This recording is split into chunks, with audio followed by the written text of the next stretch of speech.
আচ্ছা, আমরা যেখানে ছিলাম সেটি হচ্ছে এখানে, অর্থাৎ সারফেস টেনশন নিয়ে কথা বলতে আসছিলাম আমরা। তো সারফেস টেনশন আসলে কাকে বলছে? বলা হচ্ছে এখানে দুটো ছবি তোমরা দেখতে পাচ্ছ।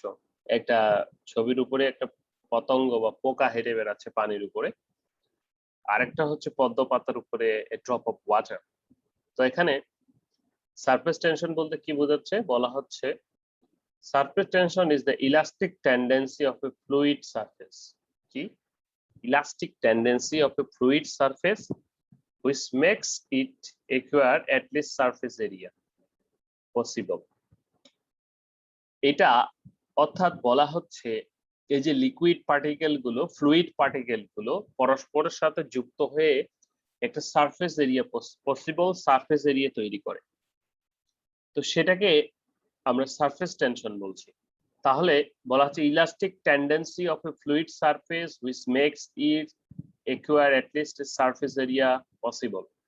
This surface tension allow insects usually desire denser than water and floats and stride in water on the surface. যার কারণেই দেখো পতঙ্গগুলোর পায়ের দিকে দেখো যে একটু নিচের দিকে দেবে আছে, তো সেটা কিন্তু ইয়েতে চলে যায়নি। এই যে পানির মলিকুল গুলো পরস্পরের সাথে যুক্ত হয়ে একটা সারফেস এরিয়ার সৃষ্টি করেছে।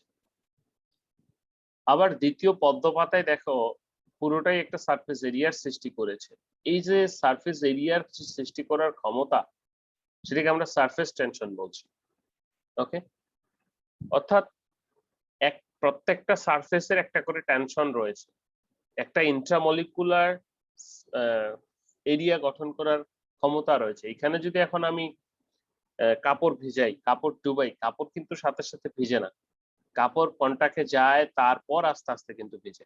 অর্থাৎ সারফেস টেনশন, ফেব্রিক এবং পানির ভিতরে যে সারফেস টেনশন সেটাকে রিমুভ হয় দেন। বলা হচ্ছে at liquid air interface বাতাস, surface tension results from the greater attraction of the fluid molecules to each other and due to the cohesion and then the molecules in the air of the addition. The net effect inward to force the surface, it causes the liquid behave as a surface wear and convert the stress elastic membrane এর মতো কাজ করে। Elastic membrane, membrane কি আমরা তো জানি পর্দা, তো ইলাস্টিক হলে কি সেটা বাড়বে, রাবারের মতো, বেলুনের মতো এই ধরনের কাজ করে। The molecules at the surface do not have the other molecules in all sides and therefore they are pulled to the inward. এবং এই মলিকুলগুলো একত্রিত হয়ে পুল করবে ইনওয়ার্ডের দিকে। ঠিক আছে? This creates some internal pressure and force liquid surface to contract the minimal area. So এই যে যখন এই ধরনের কন্টাক্টে কোনো কিছু আসতেছে, এই যে লিকুইড গুলো মলিকুল একসাথে হয়ে একটা ফোর্স ক্রিয়েট করছে, একটা এরিয়া সৃষ্টি করছে, এটাকে সাধারণত সারফেস টেনশন বলা হয়ে থাকে। ওকে, তো এই সারফেস টেনশন নানা কারণেই হতে পারে। তো এই সারফেস টেনশনটাকে কমানোর জন্য যেটি ইউজ করা হয় সেটির নামই হচ্ছে সারফেক্ট্যান্ট। বলা হচ্ছে surfactants are compounds that lower the surface tension, যারা কিনা লোয়ার করছে surface tension between two liquids, gas and liquid. দেখো বিটুইন টু লিকুইডস হতে পারে তেল এবং জল মেশে, তেল জল মেশে, দুটোর সারফেস টেনশন আলাদা।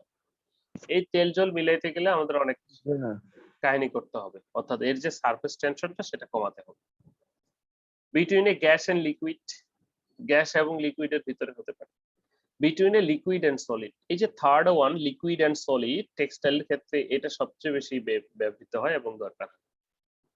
লিকুইড এবং সলিডের ভিতরে যে সারফেস টেনশন, যে interfacial force, so surfactant may be act as detergent, whitening agent, emulsifier, foaming agent, dispersing agent ইত্যাদি হিসেবে কাজ করে। তো আমরা যখন ফ্যাক্টরিতে কাজ করি ফেব্রিকে, তখন আমরা কিন্তু হোয়াইটিং এজেন্ট দেই, ডিটারজেন্ট দেই। এই ডিটারজেন্ট কিন্তু এই কাজটা করে, সারফেস টেনশনটা ফেব্রিক এবং পানির ভিতরে যে সারফেস টেনশনটা সেটাকে কমিয়ে দেয়। তো এখানে প্রপার্টিস অফ সারফেক্ট্যান্ট অনেকগুলো, যেমন হোয়াইটিং অর্থাৎ ভিজাতে সাহায্য করে, এরকম সুইলিং হবে, ইমালসিফিকেশন ওই যে তেল এবং জলের একসাথে মিশ্রণ করতে সাহায্য করে ইমালসিফিকেশন, ডিসপারশন সলিবুলাইজেশন সলিবল করতে সাহায্য করে, ফোমিং, ডিফোমিং, ডিটারজেন্সি, কন্ডিশনিং, থিকেনিং। ইত্যাদি কাজ করে থাকে সাধারণত সারফেক্ট্যান্ট। এবার ওয়েটিং এজেন্ট কিভাবে এই সারফেস টেনশনটা কমাবে সেটা দেখে আজকের লেকচার আমরা শেষ করব। দেখো তো এখানে একটা ছবি দেখতে পাচ্ছ তোমরা, যে ছবিতে প্রথমে এটা ওয়াটার মলিকুল আছে, তার একটা কোণ মাপা আছে, দ্বিতীয় ছবিতেও আরেকটি ওয়াটার মলিকুল আছে, সেটির কোণ মাপা হচ্ছে। নিচে যে ছবিগুলো রয়েছে সেগুলোতে বিভিন্ন প্রকার ফেব্রিকের ক্ষেত্রে বলা হচ্ছে ট্যাফলন, পলিস্টার, সেলোফেন। প্রথমে পিওর ওয়াটার দেওয়া হলো, পিওর ওয়াটার ফেব্রিকের উপরে দেওয়া হলো, একটা ট্যাফলনের উপর, একটা পলিস্টারের উপর, একটা সেলোফেনের উপর। পরে ওয়াটার প্লাস সারফেক্টেন্ট। পরে দেখা গেল যখন সারফেক্টেন্ট দেওয়া হলো তখন ওয়াটার মলিকুল গুলো স্প্রেড হয়ে গেল। তাহলে ওয়েটিং এজেন্টের কাজ এটাই। চলো দেখা যাক কি বলা হচ্ছে। যে the ability of a liquid to spread on a smooth solid surface is depend on the polar nature of the solid and the surface tension of the liquid. এই দুটোর উপর নির্ভর করছে। More about the thermodynamic relationship will be brought up in the chapter in water and oil repellent. In polar solid surface such as paraffin, wax or Teflon will causes a drop of pure water to bait up and not spread হতে দিবে না। Water containing surfactant on the other hand will easily spread on the paraffin surface, have the lower contact angle on the Teflon. Surfactant used this way are called wetting agent on penetrating agents and used to wet out the repellent of the fabric. The penetration of the fabric is a function of surface wetting. However, fabric assemblies have a volume of air entrapped and void from spaces. বোঝা গেল না কি বলতেছে? এই যে দেখো, প্রথমে যে ফেব্রিকের উপরে আমরা যখন ওয়াটার মলিকুলটা দিচ্ছি, সারফেস টেনশনের কারণে এই ওয়াটার মলিকুলটা স্প্রেড হচ্ছে না due to the larger contact angle.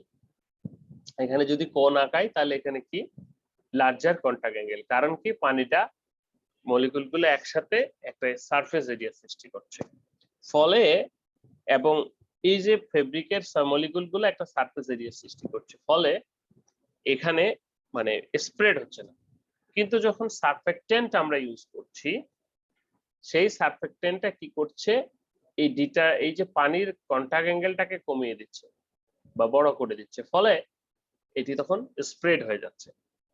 ঠিক আছে, তাহলে সারফেক্টেন্টটা তখন কি করছে, এই লিকুইড এবং সলিডের মাঝখানে যে সারফেস টেনশনটা সেটাকে রিমুভ করছে, সেটাকে রিডিউস করছে। ওকে, ফলে আমার ফেব্রিকটা ভিজে যাচ্ছে।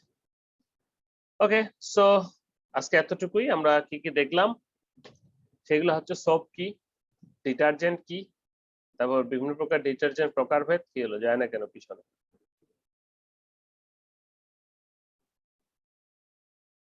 ওকে, সোপ কি, সেকেন্ডলি সোপ ম্যানুফ্যাকচারিং প্রসেস, তারপরে ছিল